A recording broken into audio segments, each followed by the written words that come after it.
Programme میں آپ کو خوش آمدید کہتے ہیں. میں اسداللہ خان ہوں. آج کے پروگرام میں پاکستان پیپلز پارٹی کے سینئر رہنما قمر زمان قاہرہ صاحب ہمارے ساتھ موجود ہیں. قاہرہ صاحب بہت شکریہ, خوش آمدید. قاہرہ صاحب, آج ایک خبر آئی ہے علی امین گنڈا پور جو کہ چیف منسٹر ہیں خیبر پختونخوا کے, ان کے ناقابل ضمانت وارنٹ گرفتاری جاری ہوئے ہیں. ان پر کچھ اور بھی معاملات چل رہے ہیں. ایک اور کیس پہ بھی ان کی طلبی ہوئی ہے کہ انہوں نے اپنے اثاثے چھپائے ہیں. ایسا لگتا ہے کہ چیف منسٹر خیبر پختونخوا جو ہیں ان کے اوپر کیسز کا دباؤ بڑھ رہا ہے. آپ کیا سمجھتے ہیں کہ خیبر پختونخوا میں معاملات کیا گورنر راج کی طرف تو نہیں بڑھ رہے ہیں؟ دیکھیے, مسئلہ یہ ہے کہ اس معاملے کو یوں نہ دیکھیں. کیا کوئی نیا کیس بنا کے اس میں ان کے خلاف کوئی وارنٹ گرفتاری جاری کیے گئے ہیں, یا وہ آلریڈی کسی کیس کے اندر ایبسکونڈر ہیں, وہ پیش نہیں ہو رہے بار بار عدالتوں کی طلبی کے باوجود, اور اب پھر عدالت نے ایک حتمی قانونی کارروائی کے طور پہ ان کے وارنٹ نکالے ہیں ان کے اور ان کے ساتھیوں کے. اگر تو یہ ہے پھر تو ان کو قانون کی عدالت کے سامنے پیش ہو جانا چاہیے, اور وہ چیف منسٹر ہیں, ان کو بیل مل جائے گی, مل جانی چاہیے ان کو بیل. لیکن اگر وہ پیش نہیں ہوتے اور وہ اپنے آپ کو ابو اللہ سمجھتے ہیں اور کیس ان کے خلاف پہلے سے چل رہا, تو پھر ان کو پہلے قانون کی عدالت کے سامنے پیش ہونا چاہیے. یہ ایگزمپشن نہیں ہو سکتی.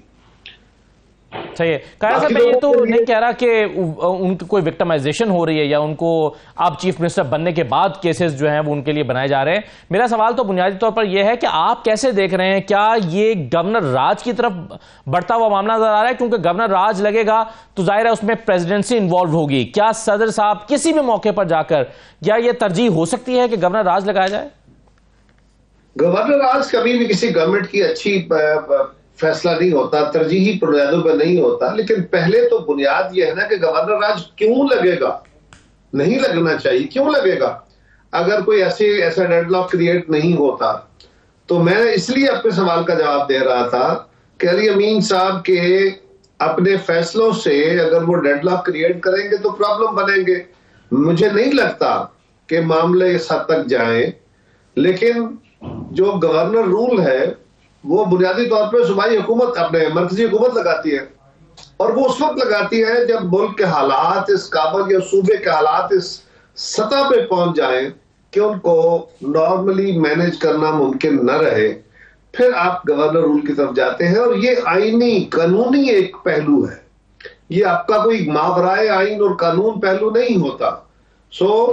اپنی مرضی کے تحت کسی کو گورنر رول کی بات بھی نہیں کرنی چاہیے, اور اگر ضروری ہو حالات اس بات کے متقاضی ہوں, اس طرح کے حالات پیدا ہو جائے جس طرح کے حالات سوچتے ہوئے آئین بنانے والوں نے اور قانون بنانے والوں نے یہ پروویژن رکھی تھی, تو پھر وہ شک تو لاگو ہوگی. صحیح ہے, بالکل ٹھیک ہے. قاہرہ صاحب, آج ایک اور فیصلہ آیا ہے. حسن اور حسین صاحب کی بریت ہوئی ہے. جو تینوں ریفرنسز تھے, فلیگ شپ, ایون فیلڈ اور العزیزیہ, یہ پیناما کے بعد یہ ریفرنسز بنائے گئے تھے. جب پیناما آیا تھا تو اس وقت پاکستان پیپلز پارٹی نے بھی کافی کرٹیسائز کیا تھا شریف فیملی کو, کافی اس پر انہوں نے جو ہے وہ اس فیصلے کو بھی ایون سراہا تھا جو فیصلہ ان کے خلاف آیا تھا. میاں نواز شریف صاحب اور ان کے باقی ساتھی جو ان ریفرنسز میں ان کے کو ایکیوز تھے وہ آلریڈی بری ہو چکے ہیں. مریم بھی شاید اس میں شامل ہے. وہ اگر ایکیوز آلریڈی بری ہو چکے ہیں تو ان کو بری کرنے میں کیا عمر مانے تھا؟ مجھے نہیں پتا اب عدالت نے کیا حقائق دیکھے ہیں, کیا صورتحال سامنے آئی ہے. یقیناً انہوں نے سارے حالات دیکھنے کے بعد فیصلہ کیا ہوگا.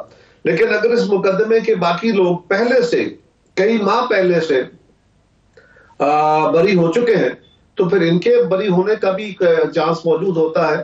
اب اس کی لیگل پہلو جو ہے وہ تو بندہ کیس دیکھے, ان کے اوپر کیا الزام ہے اور کیا شواہد ہیں جن کو دیکھتے ہوئے عدالت نے فیصلہ کیا ہے. لیکن یہ بات تو بہرحال ہے کہ ان ریفرنسز میں جو کو ایکیوزڈ ہیں وہ آلریڈی بری ہو چکے ہیں. جی ہاں, بلکہ یہ کہ کو ایکیوزڈ ہیں وہ مرکزی ملزمان تھے جو بری ہو چکے ہیں. عدالت میں یہی نقطہ قاہرہ صاحب لیا گیا ہے کہ جی مرکزی ملزمان چونکہ بری ہو چکے ہیں تو پھر جو کو ایکیوزڈ ہیں ان کو سزا نہیں, ان کا ٹرائل نہیں ہو سکتا, تو اس لیے اس نقطے پر وہ کیا گیا ہے. ایک چیز جو آج اسی معاملے پر خواجہ آصف صاحب نے کہی ہے قاہرہ صاحب, وہ یہ کہہ رہے ہیں کہ یہ جو پیناما آیا اور پھر ایک حکومت کو ختم کر دیا گیا, یہ معاملہ ہم چاہتے ہیں کہ صدر صاحب اس طرح ریفرنس بھیجیں جس طرح بھٹو صاحب کا ریفرنس بھیجا گیا تھا. ذرا میں آپ کو چند سیکنڈ کا ایک کلپ سنوانا چاہتا ہوں, خواجہ آصف صاحب کا سن لیجئے, پھر میں چاہتا ہوں آپ سے یہ ڈیمانڈ کرتا ہوں جس طرح ایک کریکشن کی گئی ہے، تاریخ کی ایک تصحیح کی گئی ہے، کریکٹ کیا گیا ہے جو 1979 میں جو کارلی بھٹو شہید کو جو ہے سپریم کورٹ کا فیصلہ تھا، سپریم کورٹ جو ہے میاں نواز شریف کا بھی ٹیک اپ کرے مسئلہ. میں وکلا سے بات کر رہا ہوں، اگر کوئی ایسی بات ہے تو میں ریفرنس بھی سپریم کورٹ میں دائر کروں کہ میاں نواز شریف کے ساتھ جو کچھ ہوا ہے اس کو بھی جو ریورس کیا جائے. کیا آپ سمجھتے ہیں یہ بھی اتنی ہی اہمیت کا حامل کیس ہے؟ قاہرہ صاحب کے صدر صاحب ریفرنس بھیج سکتے ہیں سپریم کورٹ کے پاس اسی طرح سے جس طرح سے بھٹو صاحب کے حوالے سے بھیجا تھا؟ بھٹو صاحب کا ریفرنس تو کئی 2.5 سے زیادہ عرصہ پہلے بھیجا گیا، اور پہلی بات تو یہ ہے کہ جہاں بھی ناانصافی ہوئی ہے کریکشن ہونے میں کوئی حرج نہیں ہے. دوسری بات یہ ہے کہ بھٹو ریفرنس 45 سال کے بعد یا 44 سال کے بعد جا کے وہ انصاف ملا. تیسری بات یہ ہے کہ بھٹو صاحب کو سزائے موت دی گئی، ایگزیکیوٹ کر دی گئی، اور اس کیس کے اندر موجود ججز نے، گواہان نے، اس وقت کے جو وکلاء تھے انہوں نے، اور حقائق نے جو باتیں سامنے رکھی ان باتوں نے ظاہر کیا، ثابت کیا، اور دنیا ذوالفقار علی بھٹو کو بے گناہ مانتی تھی، ان کے قتل کو جوڈیشل مرڈر کہتی تھی. عدالتیں اس کیس کو نظیر کے طور پہ نہیں سنتی تھی، اور ساری دنیا کی جورسٹ کمیونٹی اس میں بھٹو صاحب کو عدالتی قتل کا شکار کہتی تھی. اس لیے اس کو عدالت نے بڑے لیمیٹڈ سکوپ پہ دیکھا. بالکل خواجہ صاحب کی بات اچھی ہے، وہ اگر وکلاء سے مشورہ کر رہے ہیں اور اس میں یہ جان بنتی ہے اس کیس کے اندر، تو کیوں نہیں، بالکل ہونا چاہیے. بلکہ خواجہ صاحب کو چاہیے کہ وہ اس معاملے کو اس طرح دیکھیں کہ میاں نواز شریف صاحب کی حکومت ختم کی گئی، اس سے پہلے بھی میاں نواز شریف صاحب کی حکومت ختم کی گئی تھی. میاں نواز شریف صاحب کی حکومت سے پہلے محترمہ بینظیر بھٹو شہید کی حکومت ختم کی گئی تھی. میاں صاحب کو ریلیف دے کے پھر دوبارہ ان سے استعفے لے لیے گئے تھے، لیکن محترمہ کی 2 دفعہ حکومت جو ہے اسی طرح ختم کر دی گئی تھی. تو وہ سارے ہسٹوریکل ریکارڈ کو سامنے رکھتے ہوئے خواجہ صاحب اگر کوئی ریفرنس بالکل ریفر کریں تو میں بھی اس کو چاہوں گا کہ اس کے اوپر غور کیا جائے. صحیح ہے، لیکن قاہرہ صاحب اس میں پھر پیپلز پارٹی کو شاید تھوڑا سا موقف بدلنا پڑے گا، کیونکہ اس وقت آصف زرداری صاحب یہ کہا کرتے تھے، ججز کو مبارکباد پیش کرتے تھے، بلکہ سلام پیش کرتے تھے اور کہتے تھے کہ بہت اچھا فیصلہ دیا ہے. چند سیکنڈ کا ایک کلپ اگر سن لے تو میرے لیے سوال کرنے میں آسانی ہو جائے گی، ذرا سنیے گا. ان 2 ججوں کو ضرور سلام کرتا ہوں جن نے فیصلہ دیا ہے کہ پرائم منسٹر نااہل ہو چکا ہے، اور میری نظر میں وزیر اعظم کو مورل طور پہ استعفیٰ دے دینا چاہیے. یہ نااہل حکومت ہے، نہ ان سے حکومت چلتی ہے، نہ ان سے ملک چلتا ہے. اچھا، قاہرہ صاحب بلاول صاحب کے بھی ایسے بیانات موجود ہیں، لیکن چلیے میں سنواتا نہیں ہوں آپ کو. لیکن اس میں پھر اگر اس موضوع پر ریفرنس بھیجا جاتا ہے تو شاید پھر زرداری صاحب کو اپنا موقف کیا بدلنا پڑے گا تھوڑا سا. دیکھیے، گزارش یہ ہے کہ ہمارا ماضی بڑا تلخ ہے. ہم دونوں جماعتیں ایک دوسرے کے خلاف اس طرح کے بیانات دیتی رہی ہیں، ہمارے خلاف ایکشنز ہوتے رہے. ہمارے خلاف تو جہاں سے ہوتے تھے آپ کو علم ہے، کنائیوس تھا. ہمارے کنائیوس کبھی ہماری وجہ سے کبھی کچھ نہیں ہوا، ان کی وجہ سے تو ہمارے ساتھ ہوتا رہا. لیکن اس تلخ ماضی کو میرے خیال ہے اب دفن کر دینا چاہیے. ہم نے اسی کو دفن کیا ہے، سی او ڈی میں اسی کو دفن کیا تھا، پھر اس کے کچھ شاخیں نکلی، پھر اس کو ہم نے کاٹا ہے. اور اب میرا خیال ہے کہ ہمیں ماضی کے رویوں سے باہر آنے کی ضرورت ہے. یہی بات بلاول صاحب نے بارہا کہی ہے، یہی بات زرداری صاحب نے کہی ہے.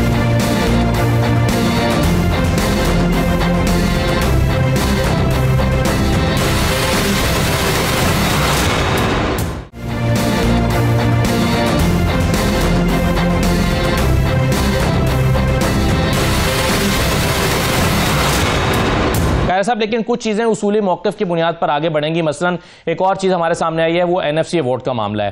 اب اس میں آپ کا تو ایک اصولی موقف ہے، اور اس کا آپ کے جو نون لیگ کی حکومت کے ساتھ یا ان کی ایک بطور جماعت کے ساتھ کوئی اس طرح کا یعنی ماضی نہیں ہے، بلکہ یہ آپ کا ایک امینڈمنٹ کے نتیجے میں ایک آپ کا اصولی موقف ہے. اب سوال یہ پیدا ہو رہا ہے کہ اس پر این ایف سی جو ہے، یہ آئی ایم ایف کی ایک شرط ہمارے سامنے آئی ہے. حکومت شنید یہ ہے کہ اس پر غور کر رہی ہے.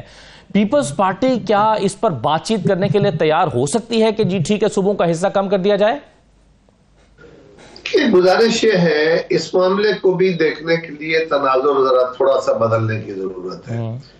آئین کی امینڈمنٹ ہو، قانون کی امینڈمنٹ ہو، این ایف سی ہو، یہ سارے مین میڈ ارینجمنٹس ہیں. مین میڈ ارینجمنٹس الٹیمیٹ نہیں ہوتے. ان کو اوپن کر کے ان پہ تصویر کی جا سکتی ہے, ان میں بہتریاں لائی جا سکتی ہیں. یہ اسی لیے بنائے جاتے ہیں, انسانوں کے بنے ہوئے قانون. لیکن NFC کچھ چیزیں ہوتی ہیں جن کی حساسیت ہوتی ہے بہت. NFC کیونکہ صوبوں کے مابین وفاقی محاصل جو اکٹھے ہوتے ہیں صوبوں کے سے, ان کی تقسیم کا ایک فارمولہ ہے. اب تقسیم کے فارمولے میں کیونکہ پیسہ تقسیم ہونا ہے, اس کے ملٹیپل انڈیکیٹرز ہوتے ہیں یا اس کے فاؤنڈیشنز ہوتی ہیں جن پہ تقسیم کا فارمولہ بنتا ہے, اور اس پہ اتفاق رائے ہونا خاصا مشکل کام ہوتا ہے. ناممکن تو میں نہیں کہتا, لیکن خاصا مشکل کام ہوتا ہے. اور یہ بڑی مشکل سے ہم نے اس فارمولے کو فائنل کیا تھا. اب اس کو اسٹریٹ اوے ڈیبیٹ میں لے آنا یا اس کے اوپر اسٹریٹ اوے گفتگو شروع کر دینا صوبوں کی پوزیشن کو ہارڈن کرے گا, پارٹیز کی پوزیشن کو ہارڈن کر دے گا. میرا خیال ہے کہ ہمیں دیکھنا چاہیے کہ اس کی روح کیا ہے. NFC کے فارمولے کو ریوزٹ کرنے کی لاجک کیا دی جاتی ہے. ابھی مجھے تو پتہ ہی نہیں ہے کہ NFC ایک فارمولے کو ریوزٹ کرنے کے لیے IMF نے کہا ہے یا نہیں کہا ہے, حکومت اس کو دیکھ رہی ہے کہ نہیں, جب وہ آئے گا تو دیکھیں گے. لیکن سوال یہ ہے کہ NFC کے فارمولے کو وزٹ کرنے کی لاجک کیا ہے جو ڈیبیٹ میں آتا ہے. لاجک یہ ہے کہ اس فارمولے کے تحت جو وسائل تقسیم ہوتے ہیں اس کے بعد وفاق کے پاس پیسے تھوڑے رہ جاتے ہیں, اور اخراجات اور قرض کی مد میں جو پیسے دینے ہوتے ہیں وہ پورے نہیں ہوتے تو مزید قرض لینا پڑتا ہے. اب سوال یہ ہے کہ جب NFC فارمولہ ہوا تو اس وقت جن لوگوں نے یہ فارمولہ طے کیا تھا ان کو بھی اس بات کا ادراک تھا, وہ جانتے تھے کہ ایسا ہوگا کہ یہ صوبوں میں محاصل زیادہ چلے جائیں گے, وفاق کے پاس تھوڑے پیسے رکھے جائیں گے. انہوں نے جہاں پہ وفاق کو محاصل کم رکھے وہاں وفاق کے ذمے جو ذمہ داریاں تھیں وہ بھی کم کی تھی. انہوں نے کچھ 17-18 وزارتیں ختم کرنے کا فیصلہ کیا تھا اور وہ صوبوں کو دے دی تھی, اور ان کے وسائل بھی صوبوں کے پاس آلریڈی تھے, ایجوکیشن ہے, ہیلتھ ہے, اس طرح کی باقی وزارتیں. اب اگر ان وزارتوں کو ختم کیا جائے تو جس طرح بلاول صاحب نے اسمبلی میں بھی کہا کہ اس سے کوئی 1000 ارب یا کتنے روپے بچ سکتے ہیں. دوسرا وہ وزارتیں نیچے چلی جائیں, پھر جو ہمارے ادارے جہاں سے لاس میکنگ ہیں ان کے ارینجمنٹ میں کیا کرنا ہے, پبلک پرائیویٹ پارٹنرشپ کے ذریعے ان کو دیکھا جائے, اس بلیڈنگ کو روکا جائے. اور تیسرا جہاں پہ ایکسپینڈیچر کم ہو سکتا ہے, غیر ضروری اخراجات ہیں یا اخراجات یعنی سروس ڈیلیوری پہ کمپرومائز کیے بغیر آپ اخراجات کو کم کر سکتے ہیں, اس کو کم کرنے سے آپ کے پاس ایڈیشنل ریسورس آ سکتا ہے. تو پہلے اس معاملے کو دیکھنا چاہیے, اس کو اپلائی کرنا چاہیے, پھر کبھی اگر خدا نہ خواستہ ضرورت ہو تو جو قومی اتفاق رائے ہے پھر اس کو چھیڑنے کی ضرورت ہے.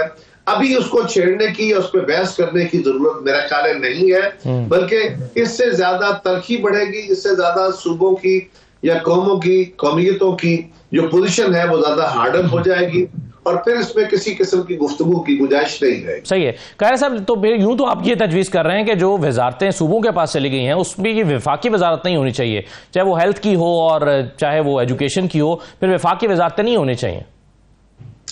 جی ایسا ہی ہے, اور آپ کے علم میں ہوگا نا کہ بلاول صاحب نے اپنے الیکشن مینیفیسٹو میں بھی کہا اور انہوں نے اپنی اسمبلی سپیچ میں بھی کہا تھا, یہی پیپلز پارٹی کا مینیفیسٹو ہے, کہ وہ وزارتیں, وہ محکمے جو ڈیوالو ہو چکے ہیں 18ویں آئینی ترمیم میں, ان کا وفاق کے پاس رہنا یا وفاق میں اس پورے سیٹ اپ کو رکھنا یہ مناسب نہیں ہے. ہم ایک مائنڈ سیٹ سے باہر نہیں نکل رہے کہ جی اگر خدا نخواستہ ایسا ہو گیا تو پھر کیا ہوگا, کوارڈینیشن کیسے ہوگا. بھائی آپ نے ایک نیا ارینجمنٹ کرنا ہے, آپ نے ایگزسٹنگ ارینجمنٹ کو قائم رکھ کے اس ریولوشن کو لے کے نہیں چلنا, اس مائنڈ سیٹ سے باہر نکلنے کی ضرورت ہے. تو بالکل ہماری یہ موقف ہے کہ ان وزارتوں کو وفاق سے ختم کرنا ہو. صحیح ہے قاہر صاحب, ابھی ظاہر ہے ایک ریلیشن شپ آپ کا بنا ہے نون لیگ کے ساتھ, اگرچہ آپ کابینہ میں نہیں آئے, ایشوز ٹو ایشوز آپ چیزیں بھی ڈسکس کریں گے, معاملات ہوں گے, لیکن آپ نے جیسے کہا کہ ماضی کا ایک بڑا تلخ رہا ہے, ہم نے اس کو ماضی میں دفن کیا ہے, آگے بڑھ رہے ہیں. لیکن ہم یہ دیکھتے ہیں کہ ہر تھوڑے عرصے کے بعد, یعنی ابھی بہت ہی ریسنٹ پاسٹ کی یہ بات ہے, ابھی الیکشن کیمپین میں تھے بلاول صاحب جب جب کہہ رہے تھے کہ یہ 4 مرتبہ بن گئے ہیں، یہ کوئی تبدیلی نہیں لا سکتے. ابھی چند ہی دن پہلے کی بات ہے جب زرداری صاحب یہ کہہ رہے تھے کہ یہ لکیر کے فقیر ہیں، یہ شہباز شریف تو آؤٹ آف باکس سوچ ہی نہیں سکتے، کچھ کر نہیں سکتے. تو یہ ہم مستقبل قریب میں بھی اس بات کے امکان کو رد تو نہیں کر سکتے کہ دوبارہ یہی رائیولری پھر شروع ہو جائے گی؟ کیونکہ جو 6 سال یا 10 سال پرانے ماضی کو دفن کیا گیا تھا وہ ابھی ہمیں 2 ہفتے 4 ہفتے پہلے نظر آ رہا تھا. سر جی کہ الیکشن ہوئے، الیکشنوں کے نتیجے میں ایک حکومت، ایک اسمبلی بنی یا اسمبلیاں بنی. ان اسمبلیوں میں ایسی صورتحال کریٹ ہوئی کہ ایک جماعت کے پاس ووٹ ہے، دوسری جماعت کے پاس ووٹ ہے، ایک تیسرا گروپ آف پیپل ہے جو منتخب ہوا ہے اور وہ انڈیپینڈنٹ تھے، انہوں نے سنی اتحاد کونسل کو جوائن کر لیا ہے. لیکن ان تینوں کے پاس اپنے انڈیپینڈنٹ پوزیشن نہیں ہے کہ یہ اپنی حکومت قائم کر سکے. اور جو پہلا گروپ ہے اس کی تعداد بڑی ہے لیکن وہ کسی کے ساتھ ہاتھ ملانے کو تیار نہیں ہے، سنی اتحاد کونسل. وہ حکومت نہیں بناتے یا بنا سکتے.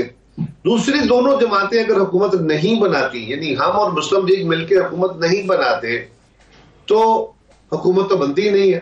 پھر کیا ہوگا؟ پھر اسمبلی کے اندر سے تو نئی حکومت تشکیل نہیں پائے گی، تو کیئر ٹیکر گورنمنٹ کنٹینیو کرائیں گے.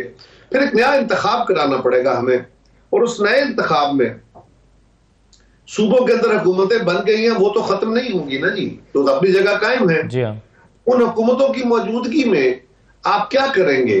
آپ ایک ایسا انتخاب کرائیں گے، کیا اس کے اوپر اتفاق رائے ہو جائے گا؟ یہی الیکشن کمیشن کرائے گا. اس کو ختم تو کرنے کا کوئی قانون ابھی نہیں ہے جی. اس طرح کسی کی خواہش پہ تو ختم بھی نہیں ہو سکتا. تو اس سے کیا اتفاق رائے کوئی ہو پائے گا؟ تو یہ ہمیں اس اسکیم کو اس رنگ میں دیکھنے کی ضرورت ہے. صرف میرے بیان کو، ہاں ہم ایک دوسرے کے مخالف تھے، ہیں، کل بھی الیکشن ایک دوسرے کے خلاف لڑیں گے، لیکن ہمیں حالات نے ایک ایسے ارینجمنٹ میں ڈال دیا ہے. اور آپ کو یہ بھی گزارش کرنی ہے کہ یہ کوئی ہمارے ملک میں ہم 2 جماعتیں ہی نہیں کر رہے کہ اس کو ہمارے میڈیا نے بہت ایک مطلب وجہ نظام بنا لیا ہے، پتہ نہیں یہ کیا ہو گیا ہے اور یہ بڑا غیر معمولی ہے، اور کل ایک دوسرے کو برا کہہ رہے تھے، آج یہ تو بڑی منافقت ہے. تو آپ کے لیے عرض یہ ہے کہ ساری دنیا میں جہاں پارلیمانی ڈیموکریسیز ہیں وہاں جماعتیں ایک دوسرے کے خلاف الیکشن لڑتی ہیں، وہ ایک دوسرے کے خلاف اعتراض اٹھاتی ہیں، ان کی قیادت کے فیصلوں کو طرز کرتی ہیں، ان کی استعداد کو چھیڑتی ہیں. لیکن اگر کوئی ارینجمنٹ ایسا نہیں بنتا کہ وہ جماعتیں آزادانہ حکومت بنا سکے، تو وہی جماعتیں جو ایک دوسرے کے خلاف الیکشن لڑتی ہیں، جب الیکشن ایک دوسرے کے خلاف بڑھے پھر تلخ باتیں تو ہوتی ہیں، تو وہی جماعتیں پھر مل کے حکومتیں بناتی ہیں. یہ برطانیہ سے لے کے پاکستان تک اور پارلیمانی جمہوریت والے نظام میں ہر جگہ ہوتا ہے، یہ غیر معمولی نہیں. صحیح. قائرہ صاحب، تو آپ یہ کہہ رہے ہیں کہ حالات نے آپ کو اس نہج پر لا کھڑا کیا کہ آپ اگر حکومت کو سپورٹ نہ کرتے تو دوبارہ انتخابات میں جانا پڑتا ہے، یہ آپ کی مجبوری ہو گئی تھی آپ اس حکومت کو سپورٹ کریں، لیکن اصولی موقف پر آپ قائم ہیں کہ یہ تبدیلی نہیں لا سکتے، یہ معاشی مسائل کو حل نہیں کر سکتے، اور شہباز شریف صاحب لکیر کے فقیر ہیں، یہ اصولی موقف تو پھر آپ کا قائم ہے نا؟ یہ صرف مجبوری تھی جس کی وجہ سے آپ سپورٹ کر رہے ہیں ان کو؟ نہیں تو ہم ان کے ساتھ ہیں نا، ہم ان کے اب موقف میں، اب ان کو بہتر فیصلے کرنے میں ہم ان کو سپورٹ کریں گے، ہم ان کے ساتھ بیٹھ کے مشاورت کریں گے. اور دوسری بات یہ ہے کہ الیکشنوں کے دوران وہ کہتے ہیں نا کہ کچھ ذرا جوش خطابت بھی ہوتا ہے، ہمارے عوام بھی جو ہیں وہ بھی ذرا مسالے دار باتیں سننا چاہتے ہیں. آپ اپنے پروگراموں میں کسی وقت بیٹھ کے ذرا اعلیٰ اخلاقی درس دینا شروع کیجئے کہ معاشرے کو کس طرف جانا چاہیے، اعلیٰ باتیں کیجئے معاشرے کو، تو میں دیکھوں گا آپ کے پروگراموں کی ریٹنگ کیسے ہوتی ہے. جس پروگرام میں ذرا تلخی بڑھتی ہے نا وہی پروگرام دیکھتا ہے. تو یہ جلسوں کو بیچ عوام میں مقبول بنانے کے لیے آپ کہہ رہے ہیں کہ اس طرح کی باتیں کی جاتی ہیں؟ نہیں، جو یہی کام پھر آپ بھی کر رہے ہیں، اس کا مطلب ہے میڈیا والے. ایسا نہیں ہوتا، آپ اپنے سماج کے ساتھ چل رہے ہوتے ہیں. ہاں بہتر ہے کہ ہم تلخ باتیں ذرا کم کریں اور تلخ باتیں بھی مناسب الفاظ میں کریں، لیکن اگر آپ مجھ سے توقع کر رہے ہیں کہ مجھ پہ یہ اعتراض یا سوال اٹھائیں گے کہ میں عوام کو اس طرح کی لچھے دار باتوں میں الجھاتا ہوں، تو میں آپ پہ رکھ دوں گا نا. آپ بھی یہی کچھ کر رہے ہیں.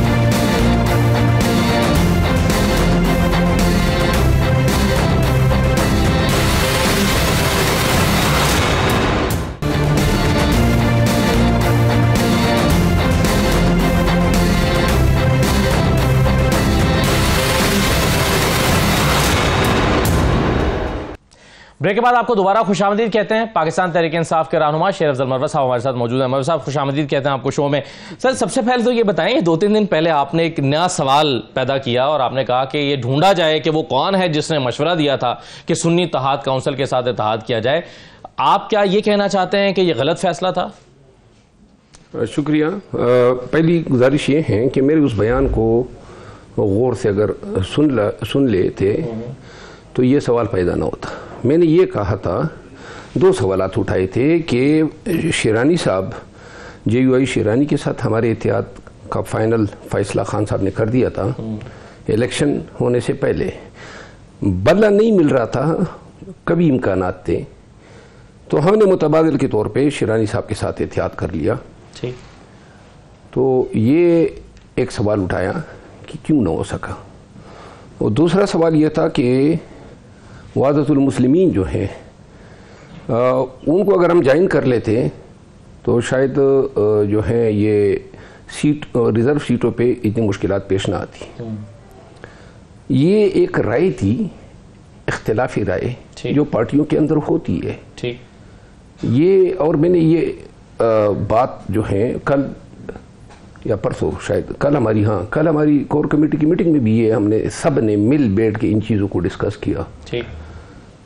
جمہوری پارٹی ہماری اختلافات بھی ہوتے ہیں کسی ایشو پہ, لیکن قیادت کے بیچ کوئی اختلاف نہیں ہے. میڈیا نے اس کو رنگ دے دیا کہ یہ قیادت کے بیچ اختلافات ہیں, سوالات ہیں, یہ سب کچھ. شاید یہ اس وجہ سے ہوا نا مروت صاحب کہ یہ بات پہلے کور کمیٹی میں ڈسکس ہوتی تو شاید یہ سوال نہ اٹھتا. پہلے چونکہ میڈیا میں ڈسکس ہو گئی, بعد میں کور کمیٹی میں گئی, اس لیے یہ سوال اٹھ گیا. میرا خیال یہ نہیں ہے. بہرحال کل ہم نے اس کو حتمی طور پہ دفن کر دیا. ہم نے اس پہ ڈسکشن کی, ہم نے اپنا احتساب کیا, اور اس کے بعد یہ فیصلہ ہوا کہ دس چیپٹر از کلوزڈ. تو لہٰذا اب نو لانگر اس پہ بات کرنے سے پھر میڈیا کو جو ہے اس پہ, اور یہ سنی اتحاد کونسل کے حوالے سے تو کوئی بات نہیں کہی تھی. غلط فیصلہ میں نے یہ کہا تھا کہ وحدت المسلمین کو نہ جوائن کرنا تھا. اگر وہ جوائن ہو جاتے تو پھر تو سنی اتحاد کونسل کا سوال نہ رہتا. سنی اتحاد کونسل کی تو میں نے ستائش کی تھی. حامد رضا صاحب جو سربراہ ہیں سنی اتحاد کونسل کے, وہ ایک انتہائی ڈائنامک آدمی ہے. اپوزیشن میں ہم سے بڑھ کے وہ کردار ادا کر رہے ہیں, بڑے ہی دلیر آدمی ہیں اور مجھے بہت پسند ہے. سنی اتحاد کونسل کے حوالے سے آپ کو کوئی اعتراض نہیں ہے؟ آپ کا صرف یہ تھا کہ مجلس وحدت المسلمین میں کیوں شمولیت اختیار نہیں کی, لیکن اگر اس میں بھی کر لیتے سر تو مجلس وحدت المسلمین نے بھی اپنی کوئی مخصوص نشستوں کی لسٹ تو جمع نہیں کرائی ہوئی تھی, اسٹیٹس تو سیم ہوتا. میرا خیال اس سے مختلف ہے, یہ ایک قانونی ڈیبیٹ بن جاتا ہے. اچھا جی ہاں, کس طرح سے؟ یہ قانونی, دیکھیں پشاور ہائی کورٹ نے 3 سوالات رکھے تھے ریزرو سیٹوں کے معاملات پہ. کم از کم ایک سوال سے ہم بچ جاتے. جو بھی ہیں, اب میٹر ہمارا سپریم کورٹ میں ہے. سپریم کورٹ نے یہ دیکھنا ہے کہ آرٹیکل 51 جو ہے پریویل کرے گا یا الیکشن ایکٹ جو ایک سبارڈینیٹ لا ہے وہ پریویل کرے گی. ایک اور بات جو پشاور ہائی کورٹ ایڈریس نہ کر سکی وہ یہ ہے کہ مینڈیٹ ملا ہے پاکستان تحریک انصاف کو ووٹ, اس ووٹ کی بنیاد پہ اسلام پی ٹی آئی کو ریزرو سیٹیں ملنی تھی. یہ وہی ووٹ تھا جو پی ٹی آئی کو پڑا تھا, اور اس ووٹ کا مقصد یہی تھا کہ ریزرو سیٹیں پی ٹی آئی کو ملے. اب ان ریزرو سیٹوں کے بارے میں الیکشن کمیشن نے یہ فیصلہ دے دیا کہ نہیں, وہ جو پی ٹی آئی کو جو سیٹیں ملنی تھی اس ووٹ کی بنیاد پہ جو لوگوں نے پی ٹی آئی کو ووٹ دیا تھا وہ نون کو دے. یعنی منطق سے, عقل سے, ریزننگ سے بریفٹ ہیں. نہیں, لیکن پھر پشاور ہائی کورٹ نے تو اس فیصلے کو برقرار رکھا. پشاور ہائی کورٹ نے اس اسپیکٹ کو ایڈریس نہیں کیا ہے, جو میرے خیال میں ایک سنگین غلطی ہے. اس کو ایڈریس ہی نہیں کیا.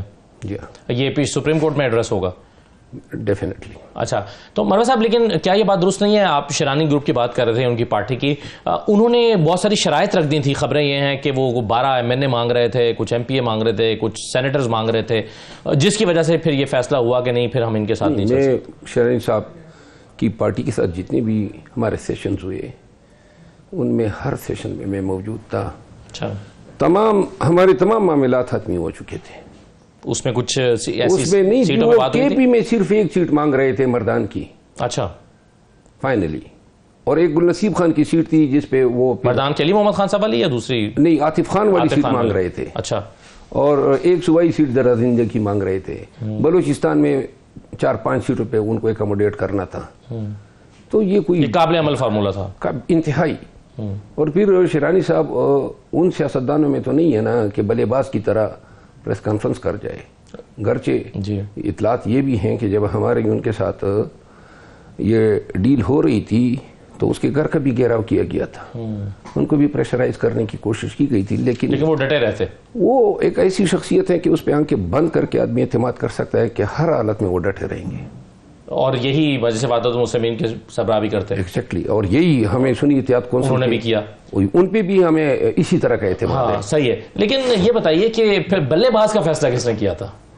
یہ تمام معاملات ڈسکس ہونے کے بعد یہ فیصلہ ہوا کہ فی الحال جو ہیں ان ایشوز کو جو ہیں ہم مزید میڈیا میں ڈسکس نہیں کریں گے. پارٹی کی کور کمیٹی کا فیصلہ ہے تو میں اس پہ کام. لیکن یہ بات تو یقینی کے طور پہ کہی جا سکتی ہے کہ کور کمیٹی میں ڈسکس نہیں ہوا تھا اس وقت. نہیں، اس وقت ڈسکس نہیں ہوا تھا. کور کمیٹی کتنی فنکشنل ہے مروہ صاحب اس وقت؟ کیا کور کمیٹی فیصلے کر کے اس فیصلوں کو امپلیمنٹ کرا پا رہی ہے؟ کور کمیٹی اگر کوئی فیصلہ کر لیتی ہے تو کور کمیٹی کے فیصلے سے انحراف پھر انتہائی مشکل ہوتا ہے. یہ میں اس حد تک بتا سکتا ہوں. کور کمیٹی فیصلہ کرتی ہے، اس کی توثیق خان صاحب کرتے ہیں، یا خان صاحب فیصلہ کرتے ہیں تو کور کمیٹی اس کی توثیق کرتی ہے؟ بعض اوقات اس طرح ہوتا ہے کہ تجویز کور کمیٹی کی طرف سے چلی جاتی ہے، خان صاحب جو ہیں اس پہ اپنی ریکمنڈیشن دے دیتے ہیں، واپس آ جاتا ہے میٹر کور کمیٹی میں. بعض اوقات خان صاحب میٹر ڈائریکٹ کور کمیٹی کو ریفر کر دیتے ہیں کہ آپ اس کو دیکھ کے فیصلہ کریں. مولوی صاحب، یہ سخت احتجاج کا فیصلہ کیوں کیا جا رہا ہے؟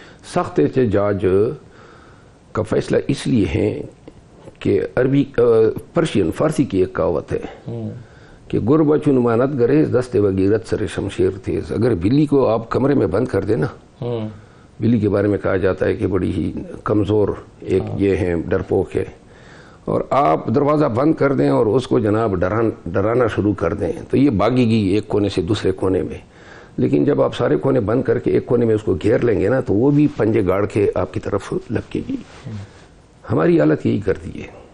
مینڈیٹ ہمارے چوری کیا، خواتین ہمارے اندر ہیں، لیڈر ہمارا اندر ہیں، ہمارے دیگر لیڈران اندر ہیں، ہمارے ورکرز آج بھی بھگت رہے ہیں پیشیاں. خود میری آج پیشی تھی، سب کی پیشیاں ہیں، MNAs کی پیشیاں ہیں. آئے دن پرچے ہیں، آئے دن گرفتاریاں ہیں، آئے دن یہ خواجہ آصف اور تارڑ صاحب کی شکل میں دم کی امیز بیانات ہیں. سانس لینے پہ جو ہیں قدغن لگا دیے، نئے احتجاج کر سکتے ہیں. اور یہ کہتے ہیں آئے دن ہماری سیٹیں کم ہو رہی ہے. اور فراڈ کا انداز دیکھ لیں کہ 10-10 ہزار اور 12 ہزار ووٹ نکال کے ان پہ ٹھپے لگا کے ڈبل کر دیتے ہیں تاکہ ہمارے ووٹ کم ہو جائے. اور اسی طریقے سے اور 20 سیٹیں ابھی. تو آپ احتجاج کر رہے ہیں اپنی بقا کے لیے یا آپ احتجاج کر رہے ہیں اپنا مینڈیٹ واپس لینے کے لیے؟ ہم دو چیزوں کے لیے. پہلا ہے خان کی رہائی اور دوسری بات ہے خان کی رہائی تو عدالتوں سے ہوگی نا سر؟ یہ عدالتوں کا قیدی نہیں ہے. خان ایک سیاسی قیدی ہے. یہ جو کیسز ہے یہ تو برائے نام ہے. آپ دیکھ نہیں رہے ہیں نواز شریف کے خلاف کتنے سنگین کیسز تھے. آیا وہ آتے ہی وہ کہتے ہیں نا آتے ہی چاہ گیا، جناب ہفتوں میں وہ بری ہو گیا. آج تو حسن اور حسین کی بریت بھی ہوئی. لازماً ہونی تھی. 7 دن سے وہ انصاف مانگ رہے تھے تو ان کا حق بنتا تھا کہ انصاف ان کو ملے. تو اسی طرح باقی پورا خاندان جو ہے بری ہو گیا ہے. تمام کیسز دھل گئے ہیں. تو اسی طرح ہم ہر کیس انہی عدالتوں میں ہارتے جا رہے ہیں. بلے کا کیس ہم ہار گئے، ریزرو سیٹوں کا کیس ہم ہار گئے، خان کی تمام ضمانتوں کی کیسز ہم ہار گئے، خان کے تمام ٹرائل ہم ہار گئے. ہر ایک کیس میں خان کو سزائیں ہو رہی ہیں. ہماری لیڈرز کی جو خواتین ہیں ضمانتوں پہ ضمانتیں خارج ہو رہی ہیں، جو باہر آتے ہیں وہ پھر گرفتار ہو رہے ہیں. ہم کہاں پہ جیت پائے ہیں؟ ہمیں عدالتوں سے کہیں پہ دادرسی ملی ہے؟ قطعاً کوئی مائنیوٹ سی بھی دادرسی ہمیں نہیں مل رہی.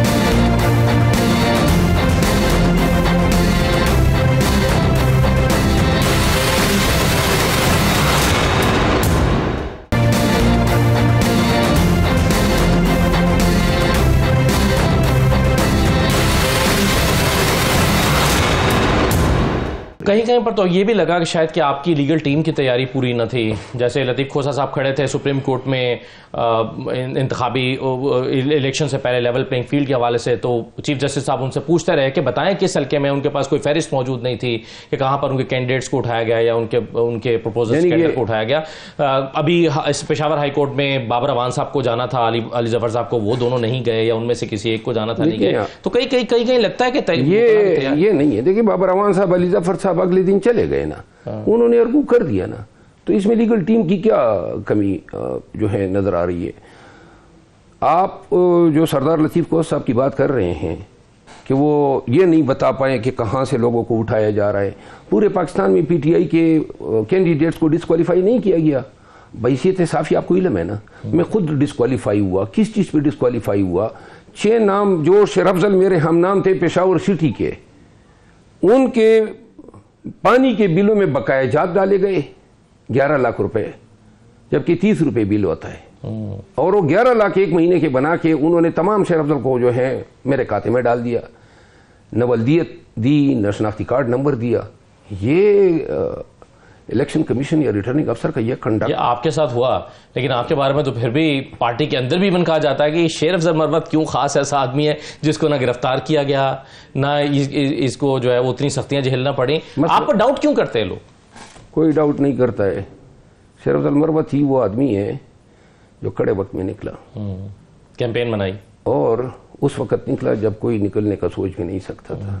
اور میرے نکلنے ہی کے توفیل اور خان کے دست شفقت کی وجہ سے پاکستان تحریک انصاف پورے ملک میں اتنا مینڈیٹ ملا. اور یہ جو بات آپ کر رہے ہیں یہ اصل میں دیکھیں, آپ کوئی ایک شخص, چیلنج پہ کہتا ہوں, 1% بتا دیں, میرا رول مائنس کر دیں 9 مئی کے بعد, تو کیا نظر آتا ہے آپ کو؟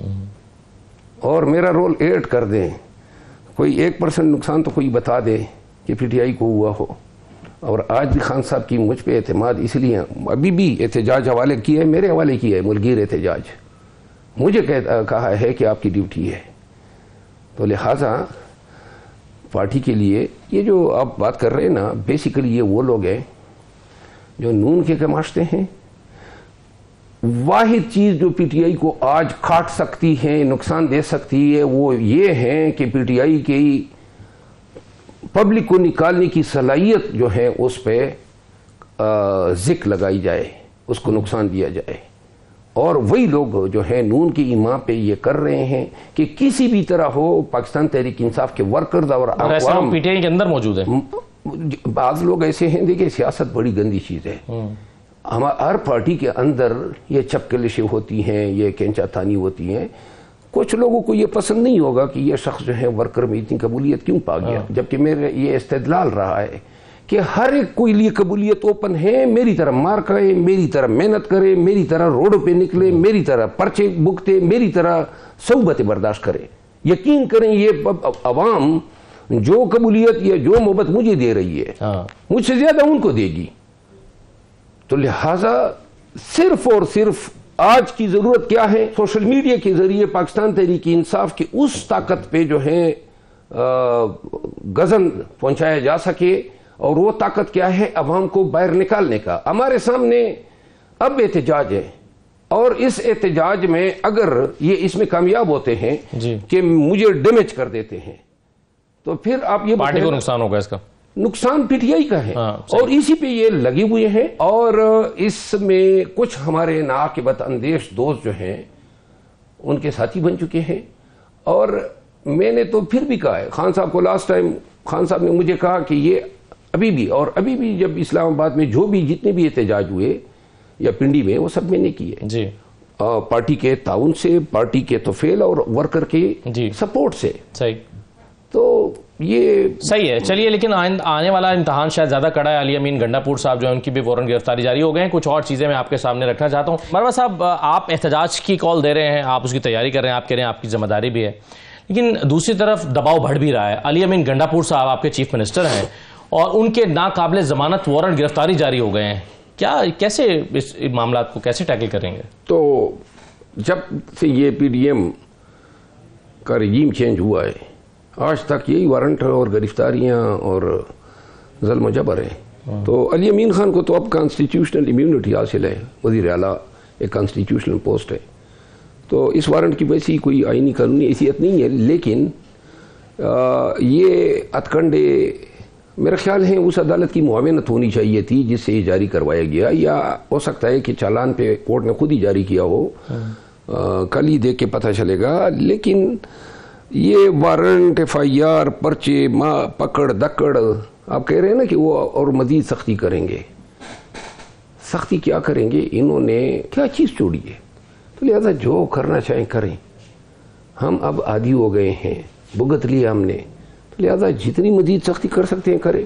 ہم احتجاج بھی کریں گے اور ایسا احتجاج کریں گے. بالکل ٹھیک ہے. چلیے وقت ختم ہو گیا. شیخ اعظم منور صاحب بہت شکریہ پروگرام میں شرکت کرنے کے لیے. ناظرین آج کا پروگرام تھا، اجازت دیجیے. اللہ حافظ.